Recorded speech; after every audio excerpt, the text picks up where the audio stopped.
Alhamdulillahilladzi arsala rasulahu bil huda wa dinil haqq liyudhhirahu 'ala dini kullihi wa kafa billahi shahida. Asyhadu an la ilaha illallah wahdahu la syarika lah wa asyhadu anna Muhammadan abduhu wa rasuluhu alladzi la nabiyya ba'dahu. Allahumma sholli wa sallim ala Muhammadin wa ala alihi wa ashabihi ajma'in. Allahumma bika asbahna wa bika amsayna wa bika nahya wa bika namut wa ilaika nusur. Asbahna ala fitratil Islam wa ala kalimatul ikhlas wa ala dini nabiyina Muhammadin sallallahu alaihi wasallam wa ala millati abina Ibrahim hanifan muslima wa ma kana minal muslimin. Raditu billahi rabban wa bil islami dina wa bi Muhammadin nabiyya wa rasulan la haula wa la quwwata illa billahil aliyyil azim. Seraya marilah kita panjatkan puji serta syukur kehadirat Allah Subhanahu wa Ta'ala atas limpahan rahmat serta hidayahnya pada pagi ini bisa berkumpul kembali di tempat ini di bulan Sya'ban yang sebentar lagi kita akan menghadapi bulan Ramadan. Mudah-mudahan Allah selalu memberikan kekuatan, Allah selalu memberikan kesehatan, Allah selalu memberikan bimbingan dan hidayah kepada kita sekalian, dan mudah-mudahan di pagi yang cerah ini Allah selalu meridhoi kepada kita sekalian. Salawat serta salam semoga dilimpah curahkan kepada baginda alam Nabi Muhammad sallallahu alaihi wasallam. Syukur alhamdulillah bapak-bapak dan ibu-ibu sekalian yang insyaallah yang akan menyampaikan materi sesepuh kita. Saya merasa bangga ketika sesepuh masih hadir, Pak Haji Hasan Agung Nuhun. Janten kamotivasi Pak kesepuh sarumbi pirapun kesepuh datang menjalankan hese. Oleh sebab itu suatu kebanggaan bagi kami suku sesepuh Muhammadiyah yang sejak di kampus dulu sampai sekarang masih eksis hadir di pengajian jihad, pengajian yang dilaksanakan di setiap hari Ahad. Mudah-mudahan semuanya yang kita hadir insyaallah Allah memberikan keberkahan kepada kita sekalian. Bapak-bapak dan ibu-ibu sekalian, sebagaimana kita ketahui sambil menunggu laptop yang sedang diperbaiki, materinya insyaallah nanti saya akan siapkan Pak Enak di grup-grup yang ini sudah difotokan oleh para tim. Saya akan sebarkan dan jika yang dibutuhkan nanti saya akan siapkan untuk materi yang pada tahun persis Pak Haji Uhun tentang pedoman hidup Islami warga Muhammadiyah yang dibahas adalah kehidupan pribadi dalam akhlak. Untuk mengoptimalkan waktu, marilah kita buka acara subuh dengan kalimat basmalah. Bismillahirrahmanirrahim.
kepada yang hormat kesepuhan Bapak Direktur Haji Bubur S di Brazil.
Assalamualaikum warahmatullahi wabarakatuh.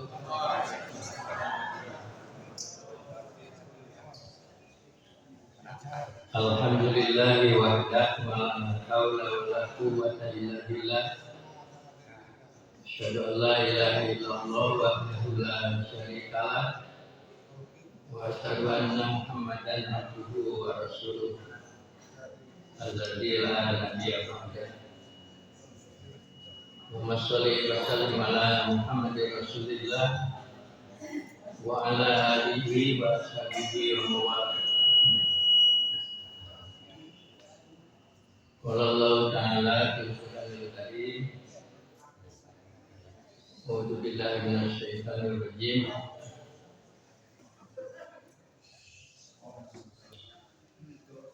Ya ayyuhalladzina amanu taqullaha wa qulu qawlan sadida.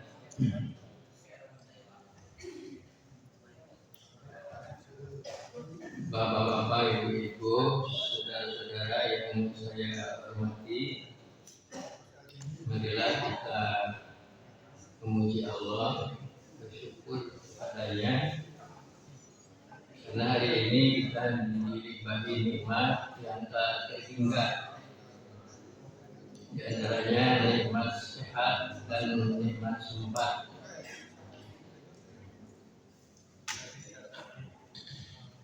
Allah menjanjikan tidak akan mengazab orang yang suka bersyukur dan beriman. Wabillahi minasyaitonir rajim. Ma yaqulullahu bi adabikum in syakartum wa amantum. Dicantumkan di dalam surat 4 ayat 147. Saya berterima kasih kepada PDM yang telah memberikan kesempatan kepada saya untuk mengisi kajian pada subuh ya. Terjadwal tanggal 4 ya. Karena ada halangan ganti oleh Pak Hasan. Saya diberikan jadwal pengganti tanggal 25. Alhamdulillah Pak Hasan juga hadir. Bapak-bapak, ibu-ibu yang saya hormati,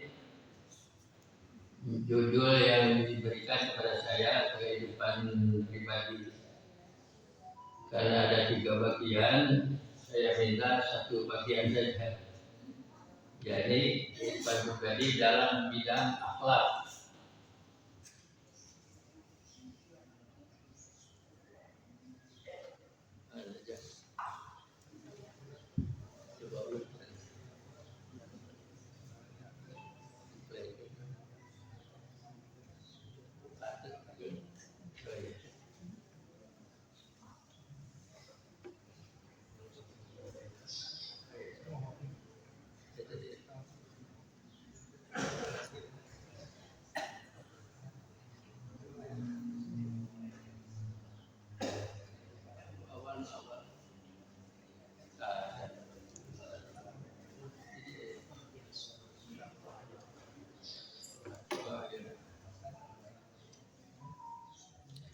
Kita mulai dari pengertian akhlak ya. Bagi pembukanya, kata akhlak ini berbentuk jamak ya. Dari kata huluk. Kata huluk ini berarti ad-din. Ad-din itu agama. Diartikan juga adat, kebiasaan atau tabiat. Itu pengertian akhlak menurut bahasa.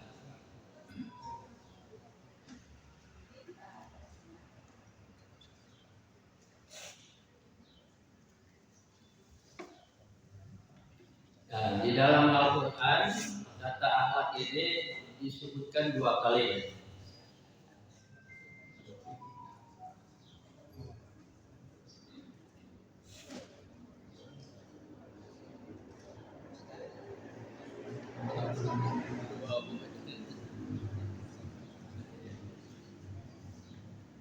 Pertama dalam surat Asy-Syu'ara,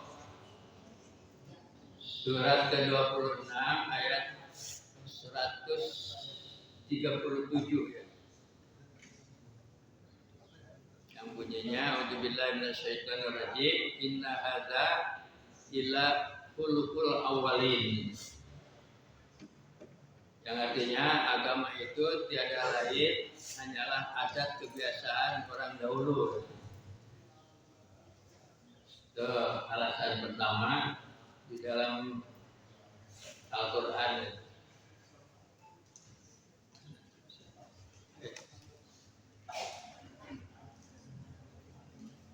Kemudian yang kedua di dalam surat Al-Qalam, surat 68 ayat 4.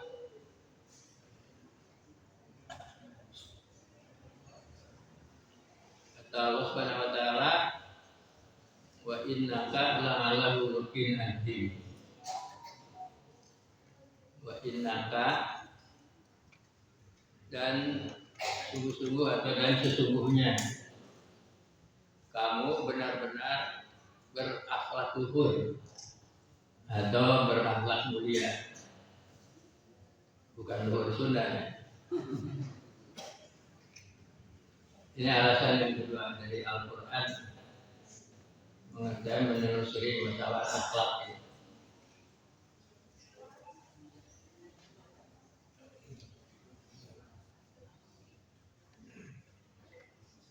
Kemudian akhlak di dalam as-sunnah atau dalam hadis. Yang pertama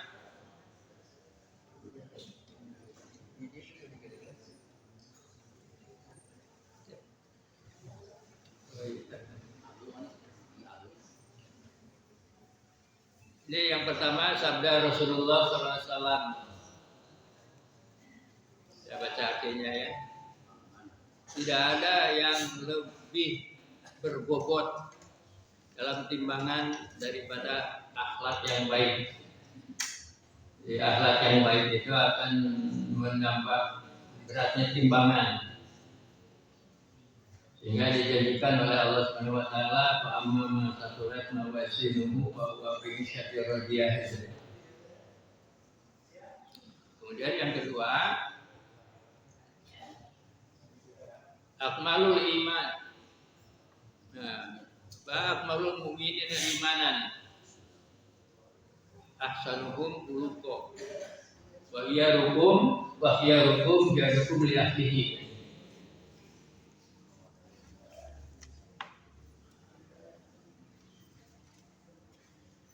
Yang artinya ya, orang beriman yang paling sempurna imannya, akmalul mu'minina imanan, ialah orang yang paling baik akhlaknya. Orang yang paling baik antara mereka adalah orang yang baik terhadap istrinya. Dan bagi laki-laki, ya akhlak harus baik. Katakan Rasulullah, yang terbaik di dalam keluarga ini, ya suami harus menyayangi istrinya, berakhlak baik. Jangan terjadi pertengkaran di dalam keluarga. Maaf ya, ada anekdot ini. Sekarang saya naik beca dan berhenti di tempat fotokopi. Si tukang beca ini tidak beristri. Maaf itu. Apa katanya? Sekarang Pak banyak janda, tetapi katanya nggak mau mengambil janda masa kini. Apa sebabnya? Sebab sebelum nikah nggak apa-apa, sudah nikah minta dibayarkan bank emoknya. Jadi bertengkar. Padahal seharusnya kita menyayangi istri. Ini sabda Rasulullah. Nah, yang ketiga, inna yarukum hasilukum akhlaqo. Yang artinya, sungguh yang paling baik di antara kamu ialah yang paling baik akhlaknya. Di dalam paham agama menurut Muhammadiyah, akhlak ini memang menjadi urutan kedua sesudah akidah.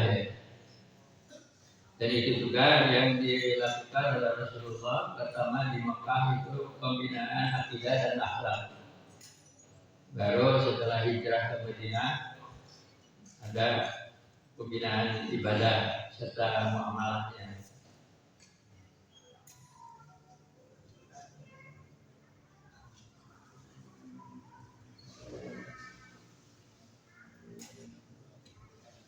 Nah, yang keempat,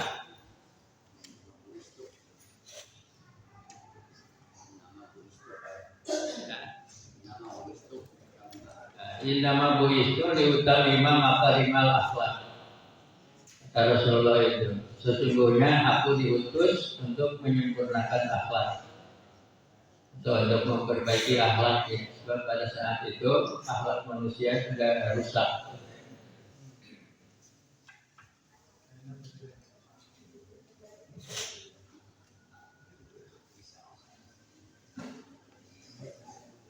Yang kelima, al-hulukum Al-Quran. Jadi tatkala Aisyah istri Rasulullah ditanya oleh sahabat, apakah katanya akhlak Rasulullah itu, dijawab oleh Aisyah atau Siti Aisyah menjawab, karena hulukuhu Al-Quran, adalah akhlak Rasulullah itu adalah Al-Quran. Nah, karena itu kalau kita ingin menjadikan diri kita sebagai manusia yang berakhlak mulia, kita mesti menerapkan Al-Quran dalam diri kita. Sebab di dalam hadis juga dikatakan, barang siapa tidak ada saripati Al-Quran di dalam dirinya, itu kalau baitil kharib, seperti rumah yang rusak. Kalau di dalam batinnya tidak ada Al-Quran. Nah, itu bagian pertama ya.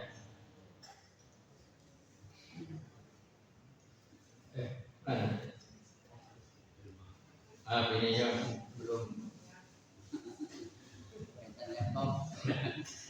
laptop. Nyambung. Nah, Rasulullah itu dinyatakan sebagai teladan utama. Firman Allah, laqad kana lakum bi Rasulillah uswatun hasanah. Bagi siapa? Liman kana yarjullah wal yawmal akhir wa dzakarallaha katsiran.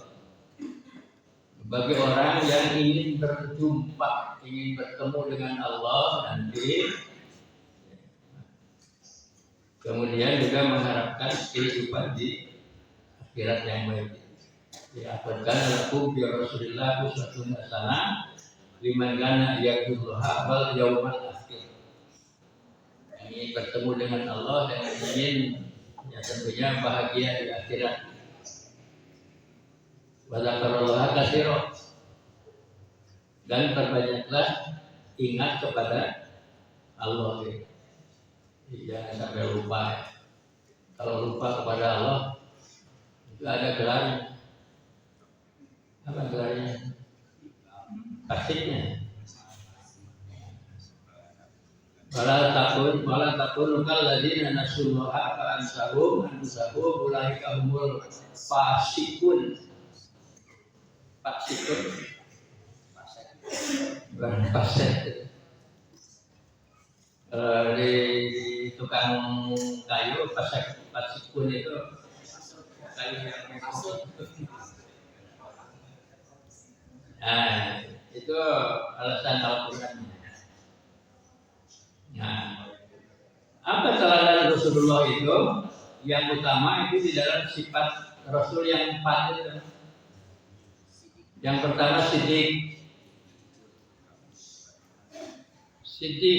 diartikan juga jujur bahasa kitanya. Jujur dalam apa? Dalam perkataan dan perbuatan jujurnya. Ya, yang pertama itu jujur. Wa kunu qaulan sadida di dalam Al-Qur'an surat 33 ayat 71 72. Ya ayyuhalladzina amanu taqullaha wa qulu qaulan sadida. Nah, itu sifat sidik itu harus ada pada diri kita. Bukan hanya pada Rasul, kalau pada Rasul sudah jelas itu karena uswah hasanah. Yang kedua amanah. Dalam arti dapat dipercaya dalam hal apa? Dalam hal janji dan tanggung jawab. Jadi kita harus bersifat amanah, punya janji laksanakan. Kalau melanggar janji, jadi ciri sifat munafik kan? Yaitu munafik salasun. Tidak ada agama, tidak ada apa, tidak ada minafana. Ini termasuk sifat munafik yang kedua, yang melanggar janji itu.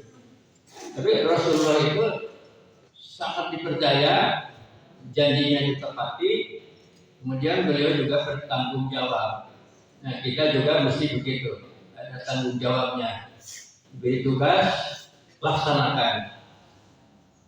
Tentang salah atau benarnya bergantung kepada yang memberi tugas.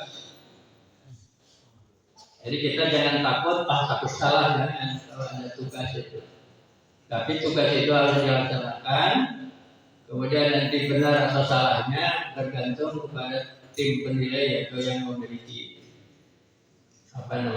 perintah itu. Seperti guru kalau membuat soal itu kan disediakan jawabannya, diakurkan nanti ya. Rasulullah itu sangat menjaga janjinya dan menjaga tanggung jawabnya. Nah ini di kepanduan Hizbul Waton dijadikan undang-undang nomor 1 ya. Atau kalau di Pramuka Jasa Dharma pandu Hizbul Waton itu dapat dipercaya. Ini yang diterapkan kepada anak-anak pandu Hizbul Waton nomor 1-nya. Bagi kita juga mestinya begitu ya. Mestinya. Tetapi kita jangan menganggap diri kita sudah aman, tapi harus berlaku aman. Yang ketiga, tabligh. Tidak tahu tabligh. Tabligh itu menyampaikan kebenaran wahyu Allah Subhanahu wa taala tanpa menyembunyikan dan tanpa mengubah. Di wahyu Allah itu disampaikan walaupun hanya satu ayat kata Rasul. Balighu anni walau ayatan. sampaikan saja walaupun hanya satu ayat. Ayat yang paling pendek apa dalam Al-Quran? Qaf saja. Ya sampaikan saja.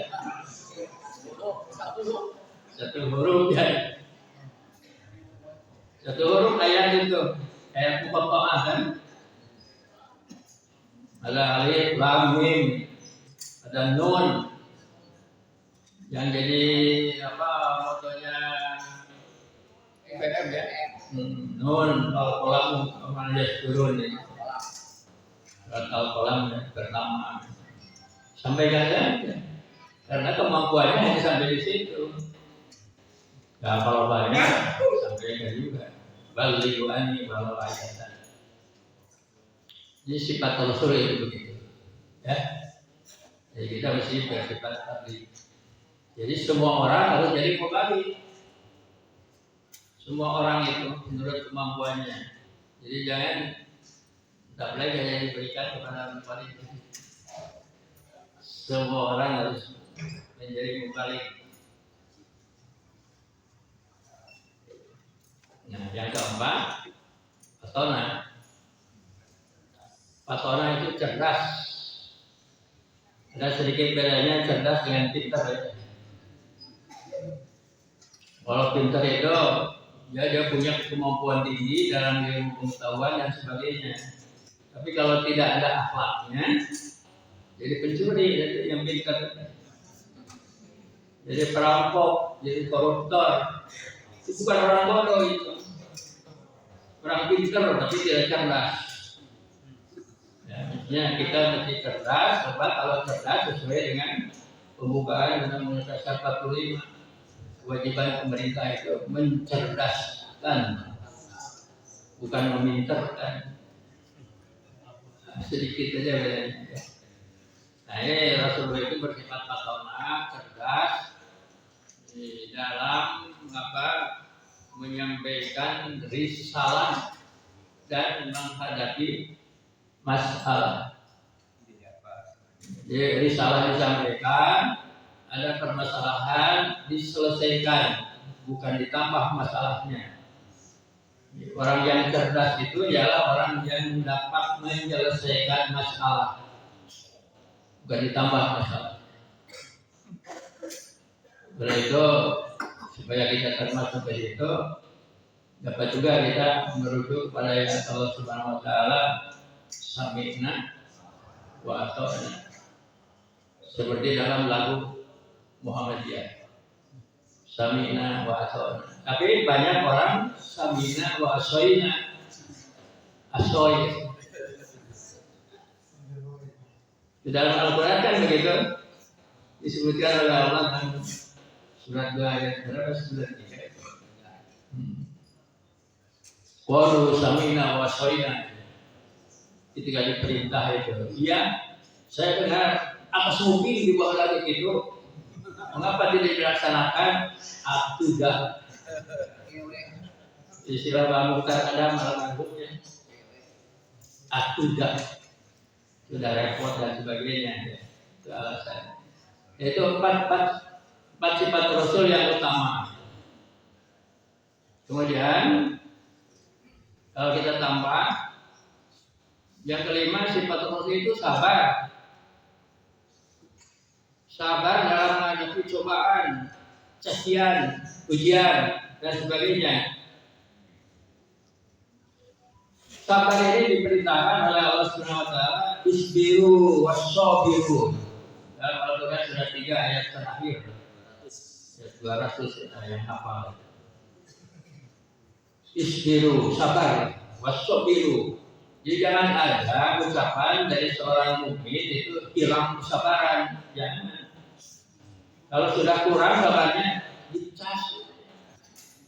Seperti HP. Kalau dulu mah disetrum ya. Kalau kurang itu, Jadi Rasulullah itu sangat sabar, penyabar. Karena itu di Undang-Undang Pandu Hizbul Waton nomor 8 ya dicantumkannya itu. Pandu Hizbul Waton itu sabar dan pemaaf. Ditambahnya sabar dan pemaaf. Itu diterapkan dalam pandu Hizbul Waton. Karena itu orang yang menjadi pandu Hizbul Waton contohnya Pak Dirman. Pak Dirman itu sangat sabar dan pemaaf. Suatu ketika berkemah di Batur Gunung Dieng, ya. Berkemah malam hari dingin, diajak pindah oleh petugas keamanan. Pak, pindah katanya. Mengapa pindah? Di sini dingin, Pak. Kata beliau, berlatih di tempat yang dingin. Itu contoh kesabarannya. Mengapa? Kalau besok datang cuaca lebih dingin, kita sudah punya pengalaman. Itu sudah biasa. Jadi jangan kalau berkemah, tapi karena hujan jadi berumah, pindah rumah. Ya. Maaf, saya sering berkemah, belum pernah pindah. Di dalam tenda aja. Nah, itu contoh Rasul itu sabar dalam menghadapi cobaan. Banyak cobaan yang diterima oleh Rasul, banyak juga cacian, tapi dibalasnya bukan dengan cacian lagi. Kemudian ujian juga begitu. Banyak kan ujiannya itu.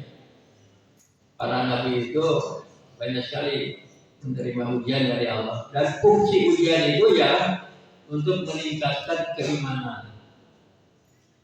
Di sekolah murid diuji kelas 1 lulus naik kan ke kelas 2. Tamat kelas 6 diuji lagi masuk ke lanjutan pertama dan seterusnya.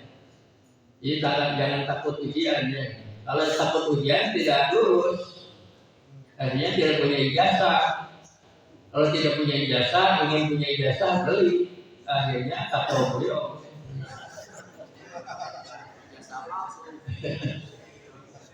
Nah, itu diantaranya. Yang keenam, Rasulullah itu mempunyai sifat linta. Kalau diganti kalanya dengan C, jadi apa? Jadi cinta lain ya artinya. Linta dengan cinta. Linta itu bersifat kasih sayang, lemah lembut dalam hatinya dan penyayang. Surat 3 ayat 159. Saya masih ingat ayat ini mula-mula saya dengar dikumandangkan oleh Pak Hasan.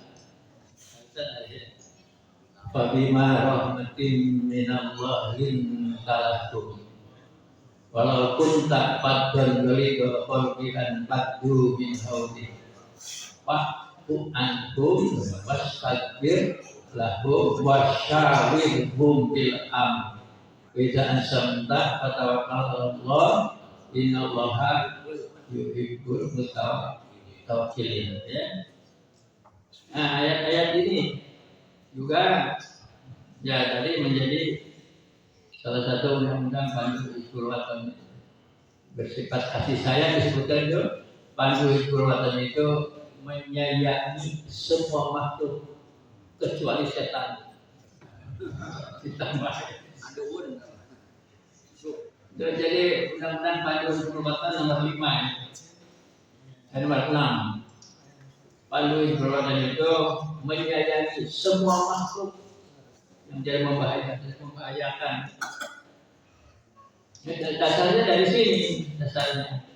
Jadi kita juga harus memiliki sifat linta, kasih sayang pada siapa saja.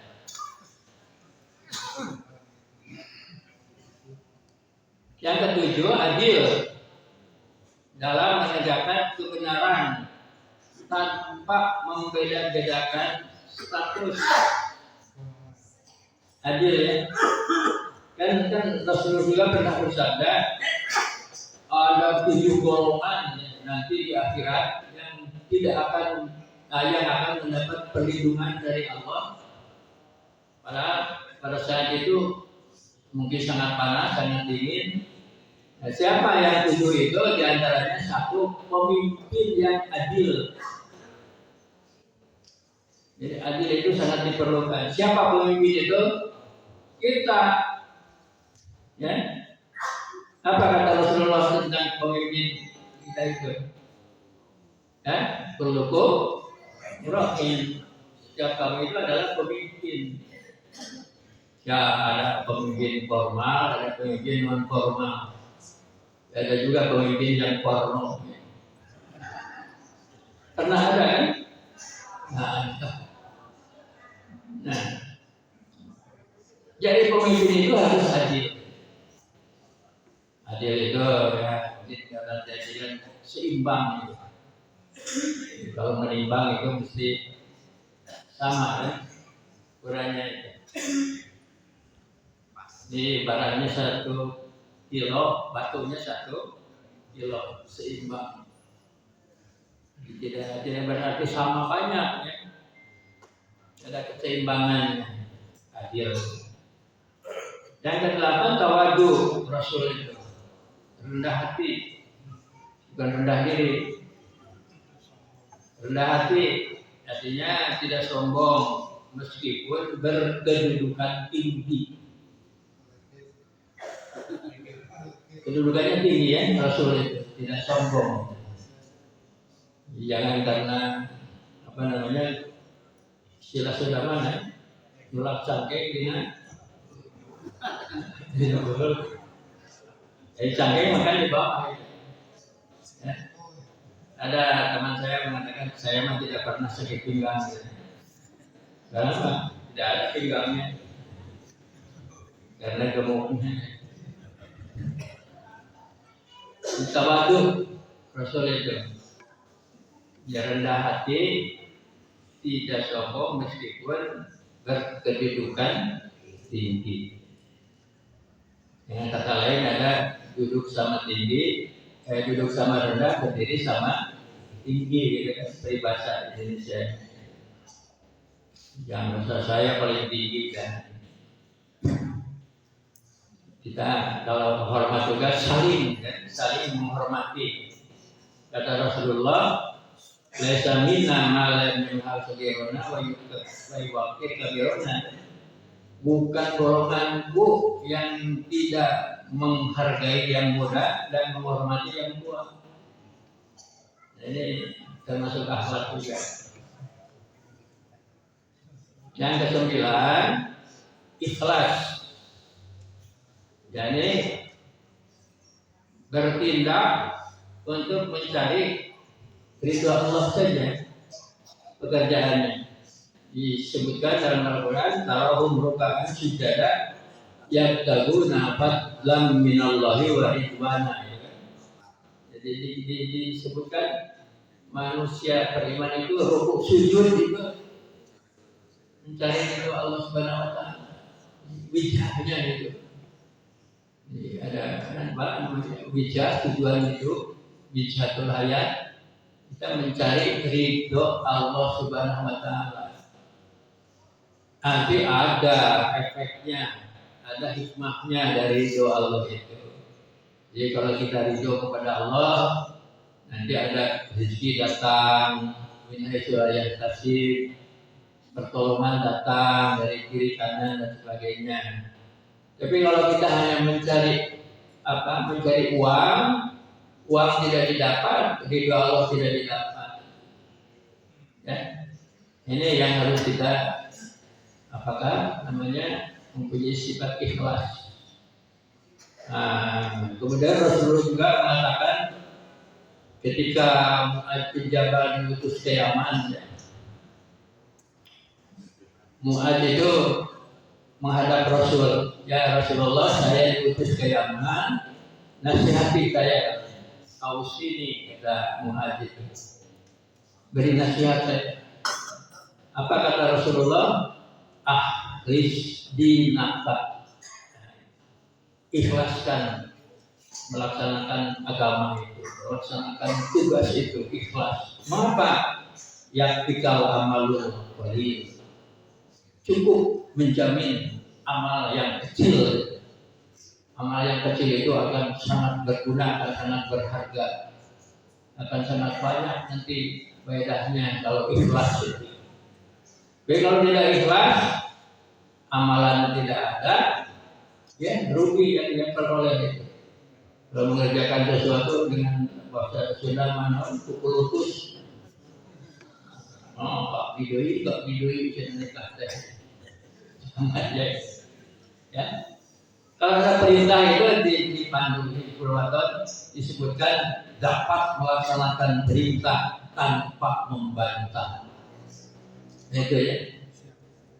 Nah ini juga sering dipakai kelakar oleh teman-teman di Kuartir Pusat dulu di Jogja. Ya.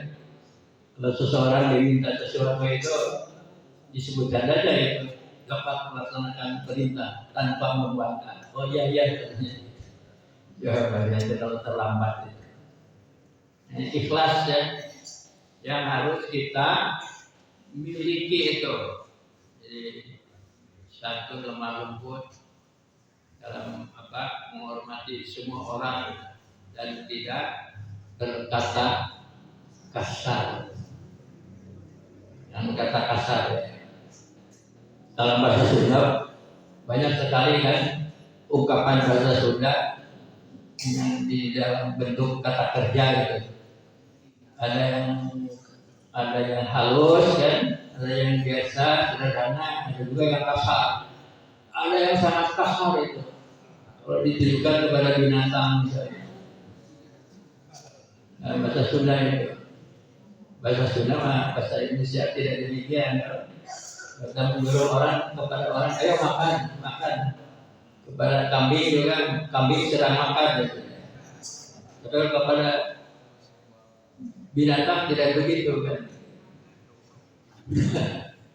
Nah ada makan, nyatu dan sebagainya.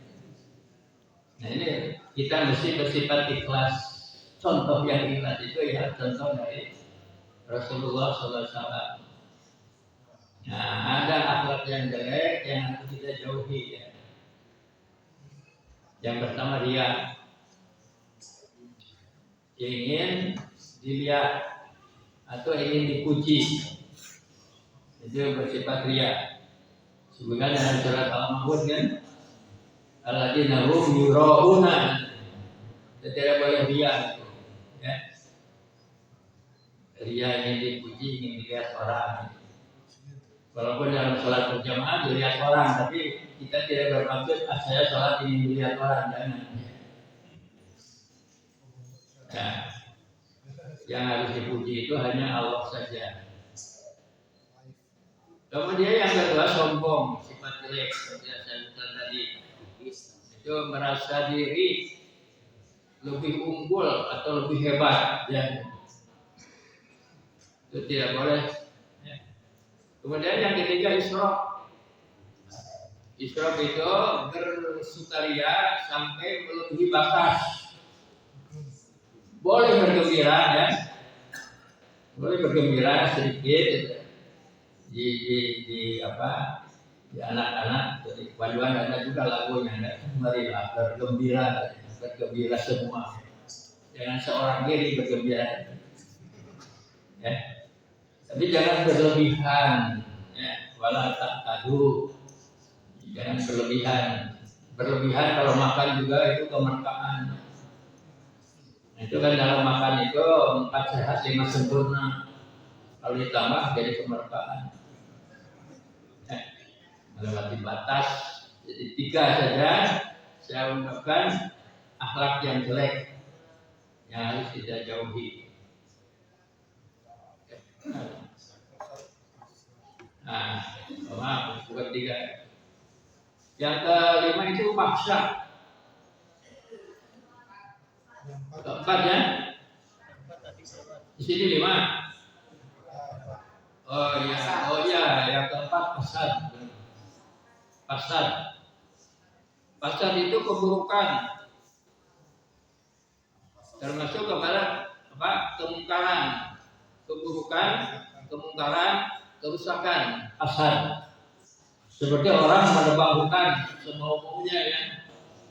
Jadi yang terjadi di Aceh sekarang Aceh, Sumatera Utara, Sumatera Barat. Ya. Nah itu kalau semena-mena menebang hutan, akhirnya datang hujan, tidak menyerap ke dalam tanah, akhirnya membawa kayu yang telah ditebang itu, yang merusak kampung, merusak kota dan sebagainya. Ya, nah, itu boleh dikatakan oleh Rasulullah, oleh Allah Subhanahu Wa Taala, Doharul kasadu fil bahri wal bahri bima kasabat aydin nas. Jadi kerusakan di darat dan di laut itu akibat ini, tangan. Dan itu tangan kita harus selalu dicuci, ya, melalui air wudhu. Rasulullah memberi contoh kalau wudhu mencuci tangan sampai pergelangan. Diceritakan oleh Hembing dalam bukunya Hikmah Sholat bagi Kesehatan. Rasulullah katanya sebelum sholat wudhu dulu, cuci tangan. Mengapa ini dulu yang didahulukan? Karena ini semua perbuatan tangan kita, semuanya yang baik yang buruk itu perbuatan tangan. Dan itu kita mesti bersyukur, ya, pada Allah. Allah memberikan tangan beserta jari-jarinya, tangan kanan, tangan kiri, sehingga kita dapat bertepuk.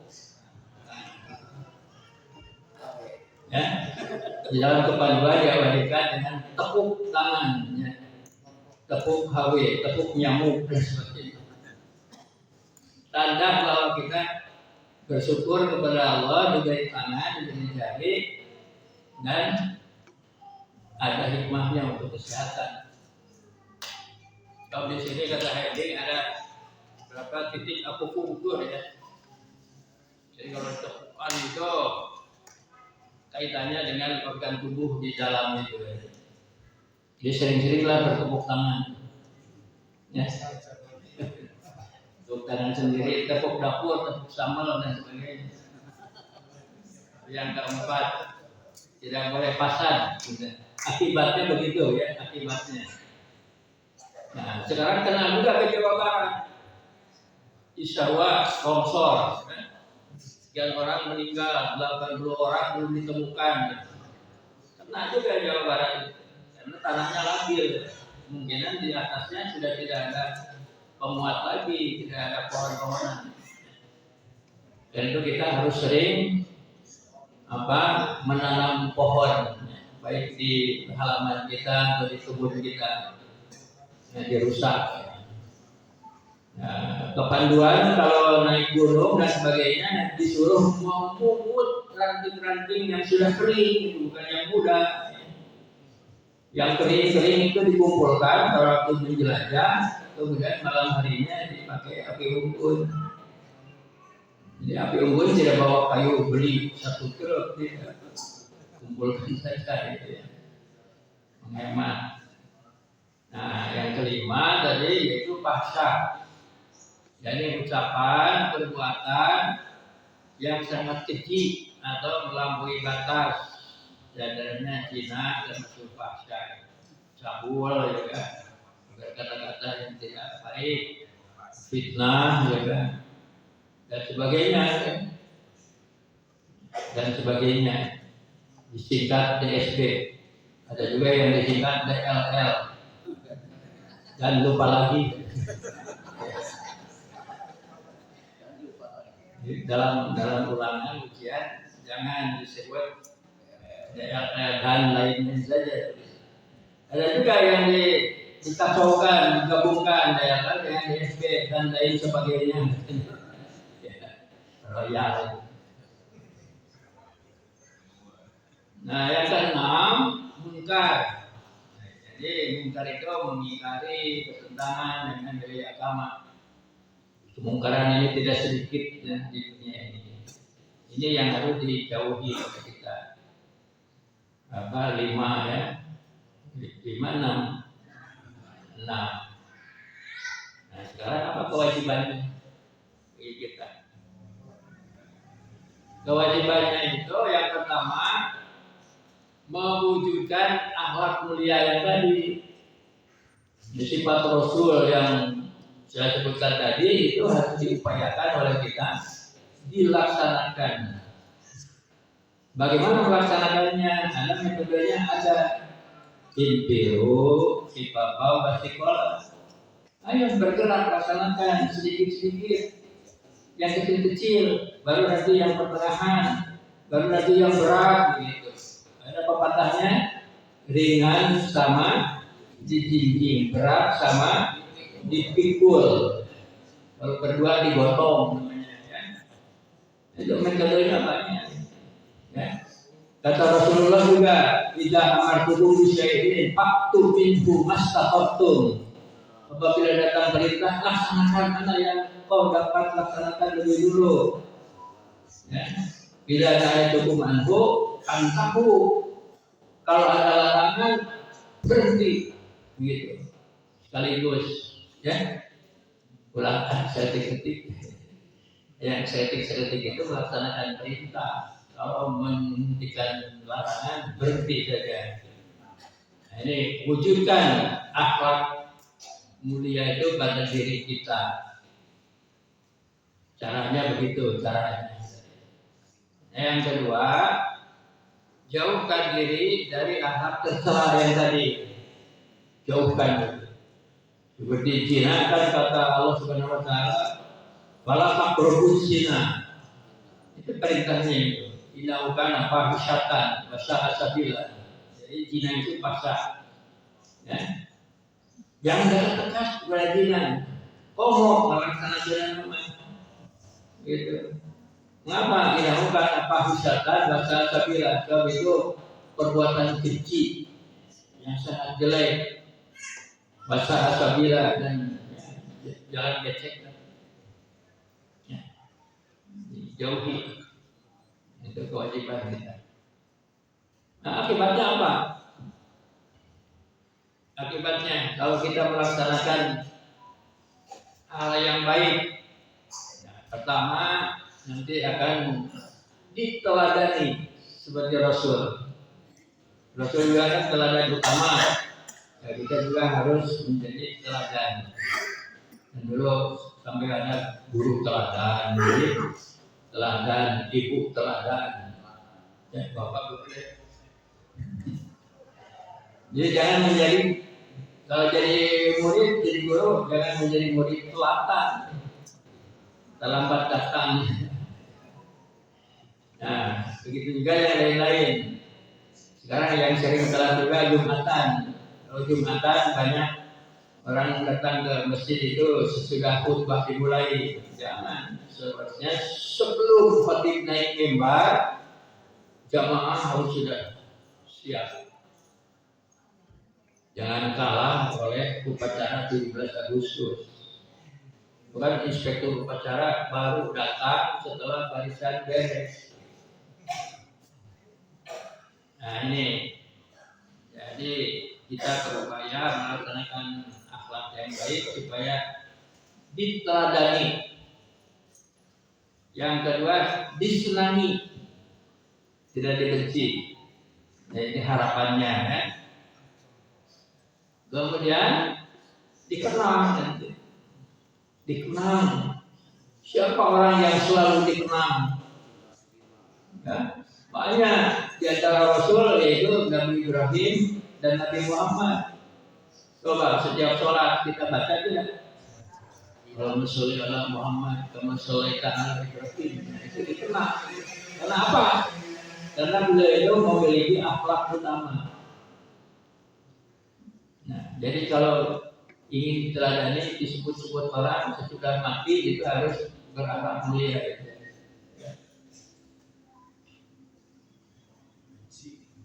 Nah, sekarang bagaimana kalau berakhlak jelek? Akibatnya dibenci seperti apa Abu Jahal, Abu Lahab, Abu Gosok tidak dibenci.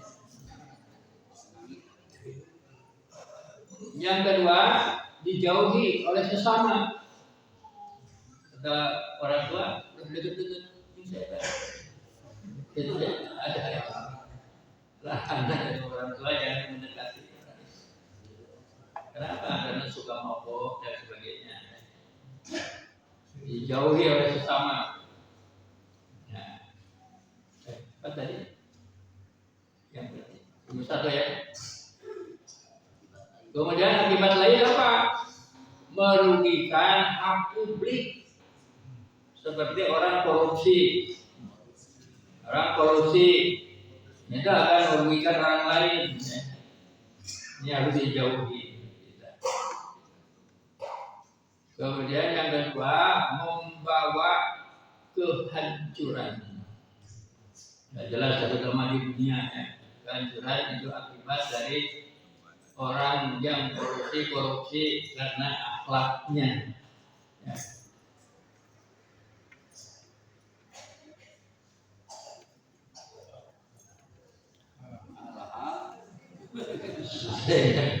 Dari situ ya. Juga ada ungkapan ahli saya kan innamal umamul akhlaqu ma baqiyat fa in hum dhahabat akhlaquhum dhahabu. Kata Indonesianya tegak bangsa karena budi, hilang budi hancur bangsa. Inilah hal-hal yang diperlukan oleh kita yang alhamdulillah Muhammadiyah dalam membuat pedoman ini. Ini diputuskan di Muktamar Muhammadiyah ke-43, 44 di Jakarta. Pedoman hidup Islami warga Muhammadiyah ini. Bapak-bapak, ibu-ibu yang saya hormati, tugas saya selesai. Mudah-mudahan bermanfaat bagi kita. Kalau ada waktu mungkin ada pertanyaan, silakan buat pertanyaan dengan jawabannya. Ada yang dari sebelah kiri ada. Oh ya. Saya tidak bertanya, tetapi mohon diingatkan kembali bahwa sekarang kita kan bulan Sya'ban. Jadi di dalam hadis Rasul dan kata sahabat, saya tidak melihat Rasulullah berpuasa sebulan penuh kecuali bulan Ramadan, dan saya tidak melihat satu bulan yang banyak dipuasai oleh Rasulullah kecuali bulan Sya'ban. Itu saja. Itu Bukhari Muslim dari Aisyah. Jadi pada teman-teman lupa lagi ya. Mumpung kita sekarang baru tanggal berapa? Jadi masih banyak waktu untuk melaksanakan puasa sunnah. Itu aja, Pak. Ya. Terima kasih, saya diingatkan. Sekarang sudah masuk Sya'ban ya. Ya, bersiap-siaplah untuk melaksanakan saum Sya'ban sebelum Ramadan. Mau kalau banyak itu lebih dari satu kan? Mau 3 hari, 7 hari, 10 hari gitu ya. Jadi ingatkan kembali pada bapak, ibu-ibu dan keluarga kita. Untuk itu kalau dalam olahraga pemanasan, apalagi yang masih punya tunggakan, yang masih punya tunggakan, dahulukan bayar tunggakannya itu sebelum datang bulan Ramadan. Demikian. Jadi jangan hanya ingat-ingat kapan tanggal 1 Ramadan. Ya. Insya Allah tanggal 1 Ramadan nanti bertepatan dengan tanggal 18 Februari ya. Tanggal 1 Ramadannya itu. Insya Allah sama di seluruh dunia puasa dimulai tanggal 1. Apalagi kita sudah punya kalender hijriah global total ya. Mudah-mudahan semua mengikuti itu. Terima kasih Pak Hasan. Nah, ini kalau dalam jenjang umur ini yang kedua dari saya, Pak Hasan. Silakan ada lagi. Ibu-ibu ada pertanyaan? Tidak ada. Kalau tidak ada pertanyaan berarti sudah paham, berarti tinggal ujian.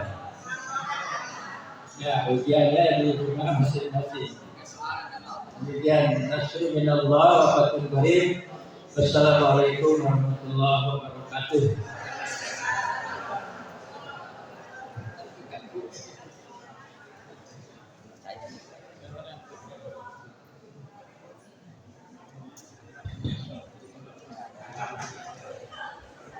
Jangan dulu pulang, mohon maaf. Sebelum itu kami dada anak IPM pada tamat Makassar.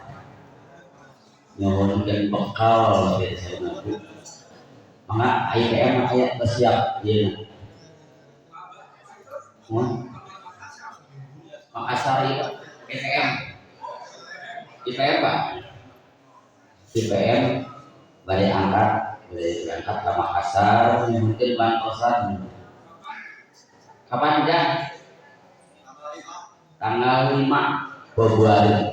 Mengak biasa, mungkin bantosan IPM beda dalam tahun sanesna akan menyebarkan kotaknya seperti apa saja. Tadi ingatkan. Bapak-bapak dan ibu-ibu sekalian, karena saya juga mengalami jadi ketua IPM tahun 85 sampai 95 untuk pemuda. Mudah-mudahan